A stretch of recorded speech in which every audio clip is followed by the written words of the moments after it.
October 1929. Wall Street is in freefall. Panic grips the nation. Fortunes evaporate overnight. Families lose their homes. Banks shutter their doors. Breadlines stretch for blocks. But while millions of Americans watched their savings disappear, a select few were quietly accumulating wealth on a scale never before seen in modern history. These men didn't just survive the Great Depression, they engineered their prosperity during it. They purchased entire industries for pennies on the dollar. They cornered markets. They rewrote the rules of American capitalism. Before we dive in, hit that subscribe button. We uncover the untold stories of wealth and power every single week. And here's my question for you. Drop a comment right now telling me where you're rewatching from and what time is it. Because what I am about to reveal will show you that no matter where you are or when you're rewatching, the mechanisms of wealth concentration haven't changed since 1929, the Great Depression, America's darkest economic chapter. Or was it? Let me show you the other side of history, the side they don't teach in textbooks. To understand who won during the Depression, we need to understand what came before it. The 1920s, the Roaring Twenties, was a decade of unprecedented speculation. Stock prices climbed relentlessly. Anyone with spare cash was investing. Ordinary Americans bought stocks on margin, meaning they borrowed money to purchase shares, betting that prices would continue rising forever. But here's the thing about bubbles. Insiders always know when they're about to pop. Joseph Kennedy, the father of President John F. Kennedy, was one of those insiders. Kennedy wasn't just wealthy, he was connected. He ran with Wall Street's elite. He understood market psychology better than almost anyone of his era. And in 1929, Kennedy did something counterintuitive. While everyone else was buying, he was selling aggressively. He liquidated his positions. He took short positions, betting that stocks would fall. Kennedy understood something fundamental about markets. What goes up irrationally must come down violently. When Black Thursday hit on October 24, 1929, followed by Black Tuesday on October 29, the market collapsed. Fortunes built over years vanished in hours. Investors who had borrowed heavily were ruined. Suicide rates among wealthy businessmen spiked. But Kennedy's wealth multiplied. He had positioned himself perfectly for the crash. And when stock prices hit rock bottom, he bought back in, acquiring quality assets at fire sale prices. This wasn't luck. This was strategic positioning. Kennedy recognized the signs: excessive leverage, irrational exuberance, and the disconnect between stock prices and actual company value. The same pattern repeats throughout financial history.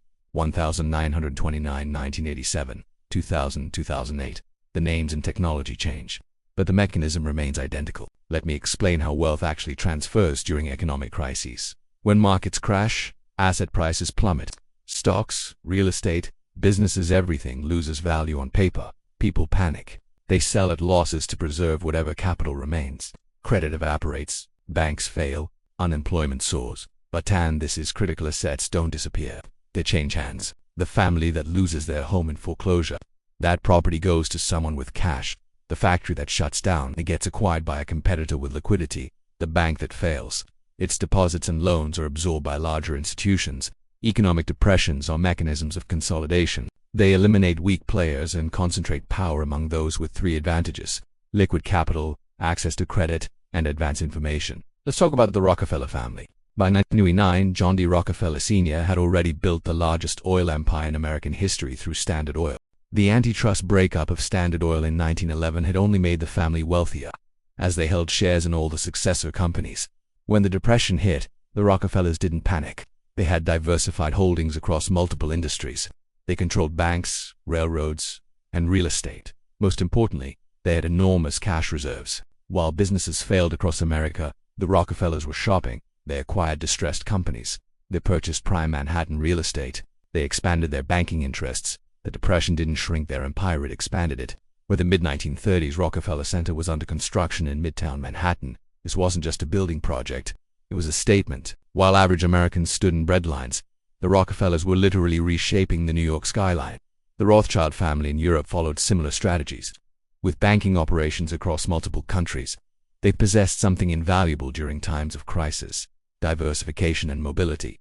When one nation's currency collapsed, they held assets in others. When one governance failed, they financed another. The Rothschilds had perfected crises capitalism over generations.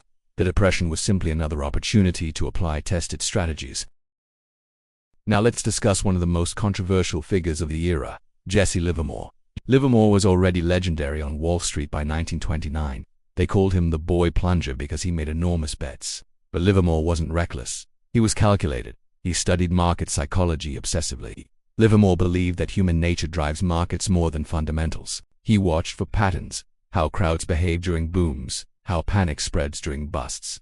In 1929, Livermore recognized the signs of an impending crash. Stock valuations had detached from reality.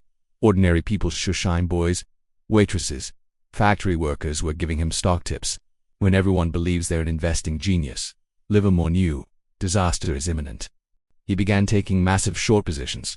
Shorting means betting that prices will fall. It's profitable when markets crash, but devastating when they rise. Livermore risked everything on his analysis. When the crash came, Livermore made over $100 million, equivalent to multiple billions in today's dollars. Overnight he became one of the wealthiest men in America, while millions of his fellow citizens were financially destroyed. The public vilified him. Newspapers called him unpatriotic, a profiteer, a vulture feeding on America's misery. Congressional hearings examined whether short sellers like Livermore had caused the crash, but Livermore had simply read the market correctly. He famously said, "The game never changes, only the players." He was right. Every financial bubble follows the same trajectory: irrational optimism, increasing leverage, a triggering event, panic selling, and finally, capitulation. Those who understand this pattern can position themselves accordingly. Interestingly, Livermore's story didn't have a happy ending. Despite his depressing-era success, he lost most of his fortune in subsequent years through bad trades and personal problems. He died by suicide in 1940. His life illustrated another truth. Timing markets can create wealth, but sustaining it requires different skills entirely. While individuals like Kennedy and Livermore profited through speculation, the true consolidation of power happened in banking. J.P. Morgan Jr. ran the most powerful banking institution in America. The Morgan Bank had financed railroads, industrial giants, and even governments. They were deeply connected to the Federal Reserve System, which had been established in 1930. When the Depression hit, banks failed by the thousands. Between 1930 and 1933, approximately 9,000 banks collapsed. Depositors lost their savings. Credit dried up. The banking system was in chaos. But not all banks failed. The largest institutions, including J.P. Morgan, not only survived but expanded. How? First, they had diversified holdings and enormous capital reserves. They could withstand the initial shock that destroyed smaller banks. Second, they had relationships with the Federal Reserve and the government. When crisis hit, they received support that smaller banks didn't. Third, they absorbed failing competitors. When local banks collapsed, Morgan and other major institutions purchased their assets at discounted prices. By the mid-1930s, American banking was far more concentrated than before the Depression. Fewer banks controlled more deposits, more credit, and more influence over the economy. This consolidation was formalized through new regulations. The Banking Act of 1933, the Glass-Steagall Act, was ostensibly designed to protect consumers and prevent future crises, but it also created barriers to entry that favored existing large institutions. The Federal Deposit Insurance Corporation, FDIC, was established, guaranteeing deposits. This made large banks even more secure and trusted. The system had been restructured, but the hierarchy remained intact. It had strengthened. Andrew Mellon, Secretary of the Treasury under President Hoover, exemplified the banker-government connection. Mellon was one of America's wealthiest individuals, with banking and industrial interests across the economy. His policy advice during the early Depression was brutal: liquidate everything. Let failing businesses die. Let bad debts be purged. Force wages and prices down. Allow the system to cleanse itself. This advice devastated ordinary Americans. Unemployment reached 25%. Homelessness skyrocketed. But Mellon's own companies, with their cash reserves and access to credit, survived. They waited out the storm, and when prices bottomed, they bought. Critics called this the liquidationist approach. It maximized suffering for workers while creating opportunities for capital holders. Mellon presented it as economic medicine, bitter but necessary. In reality, it was a wealth transfer mechanism. Let's examine what happened in American industry during this period. General Motors, Ford, DuPont, Standard Oil, the great industrial corporations, faced challenges during the Depression. Demand collapsed, workers were laid off, production slowed, but these giants didn't disappear, they adjusted. They cut costs ruthlessly. They automated where possible. They absorbed or eliminated smaller competitors who couldn't survive the downturn. Henry Ford was particularly strategic. He reduced wages and hours but kept his factories operating. Why? Because Ford understood that letting his industrial capacity sit idle would cost more in the long run. He also recognized that when recovery came, he wanted to capture market share from competitors who had shut down entirely. Ford bought suppliers who were struggling. He vertically integrated his production chain. By the time the Depression ended, Ford's control over automobile manufacturing had actually increased. DuPont followed similar strategies in chemicals and manufacturing. They diversified into new materials, plastics, synthetic fabrics, industrial chemicals. The Depression forced innovation in some ways. Companies with capital could invest in research and development while competitors were merely trying to survive. The agriculture sector saw perhaps the most dramatic consolidation. The Dust Bowl compounded the economic crisis in America's heartland. Family farms failed by the tens of thousands. Foreclosures were rampant, but corporate agricultural interests expanded. Large-scale mechanized farming operations purchased foreclosed land. By the end of the 1930s, American agriculture was far more concentrated than at the decade's start. This pattern, small operators failing while large corporations consolidate, repeated across every sector of the economy. In 1933, President Franklin D. Roosevelt took office, promising a New Deal for Americans. One of his first major acts was perhaps the most controversial financial policy in American history, the Executive Order 6102. This order made it illegal for American citizens to own gold. Everyone was required to turn in their gold coins, bars, and certificates to the Federal Reserve in exchange for paper dollars at the rate of $20.67 per ounce. The official justification was that hoarding gold was preventing economic recovery. By forcing gold into the banking system, the government claimed it could expand the money supply and stimulate the economy. But here's what happened next. Within months after gold had been confiscated from ordinary citizens, the government revalued gold to $35 per ounce. That's a 69% increase. Who benefited from this revaluation? Not the citizens who had surrendered their gold at the old price. They lost purchasing power permanently. Instead, the benefit accrued to the government itself and to those wealthy individuals and institutions who had moved gold overseas before the confiscation order, where it remained legal to hold. This was one of the most direct wealth transfers in American history, and it happened through government policy.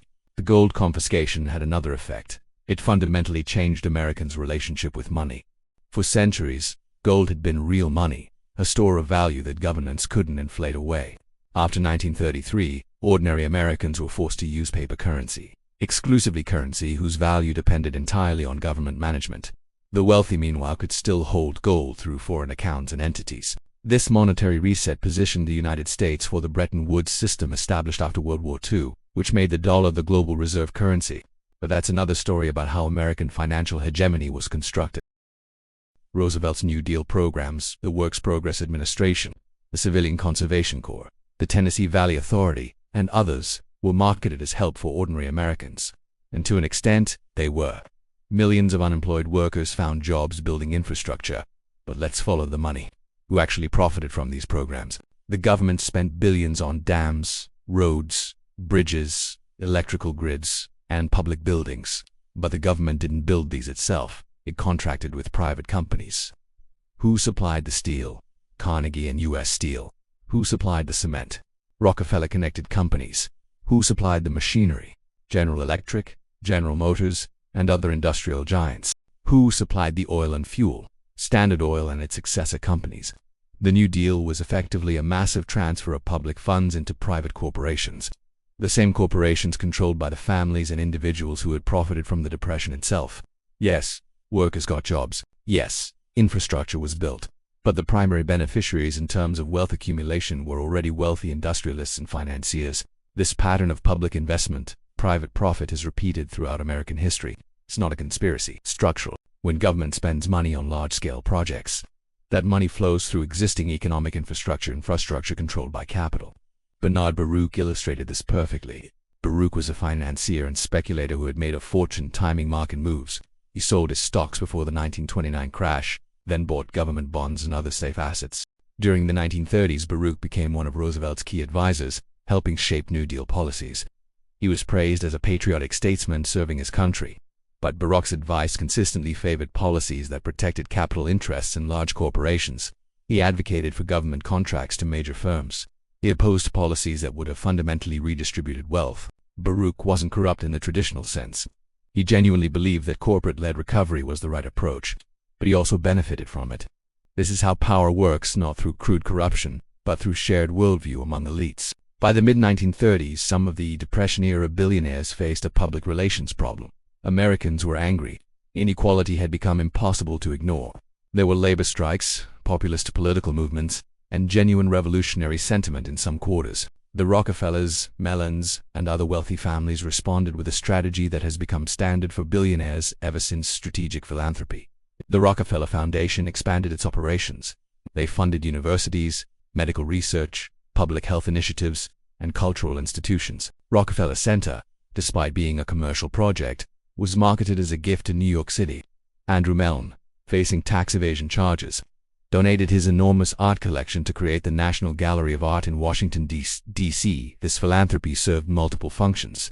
First, it provided tax benefits, donations, reduced taxable income. Second, it bought goodwill.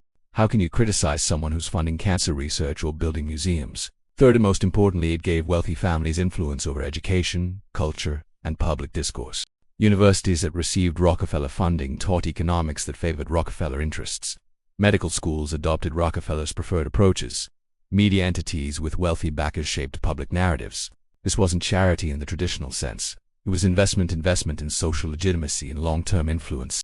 By the time World War II began, the public perception of America's billionaire class had shifted. They were no longer robber barons. They were philanthropists, job creators, and patriotic industrialists supporting the war effort. The Great Depression ended, officially, with World War II. Massive government military spending pulled the economy out of its slump. But the wealth concentration that occurred during the 1930s never reversed. The same families and institutions that dominated before the Depression dominated afterward. Actually, their control had increased. Smaller competitors had been eliminated. Regulations favored large established players. The federal government had grown massively and wealthy interests had helped shape that growth. Most importantly, the playbook was established. Here's how wealth concentrates during crises. 1. Maintain liquidity. Cash is king during panic. Those with cash reserves can wait out the crisis and buy assets at depressed prices. 2. Understand leverage. Ordinary people borrow to consume or speculate. The wealthy borrow strategically to acquire productive assets. When debt becomes cheap, they expand. When debt becomes expensive, they've already locked in low rates. 3. Control flows to those closest to money creation. If you're connected to that process, you're protected. 4. Shape the narrative.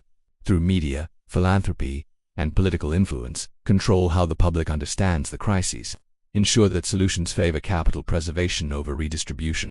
While others are defensive, the wealthy are offensive. They're acquiring assets, eliminating competition, and positioning for recovery. This pattern has repeated in every major economic crisis since 1929. The 1970s oil shocks, energy companies consolidated power, the 1987 crash, financial institutions grew larger, the 2000 dot-com bust, tech giants eliminated competitors, the 2008 financial crisis. Banks became too big to fail and received trillions in bailouts. The 2020 pandemic. While small businesses closed permanently, Amazon, Apple, and pharmaceutical companies reached unprecedented valuations. Recovery, but recovery to a more concentrated structure than before. Here's what this history teaches us. Economic crises don't randomly distribute suffering and benefit. They follow patterns determined by power structures. The Great Depression, despite its mythology as a universally destructive event, was actually a massive transfer of wealth from the many to the few. Millions lost homes, savings, jobs, and hope, but a small group emerged vastly wealthier and more powerful.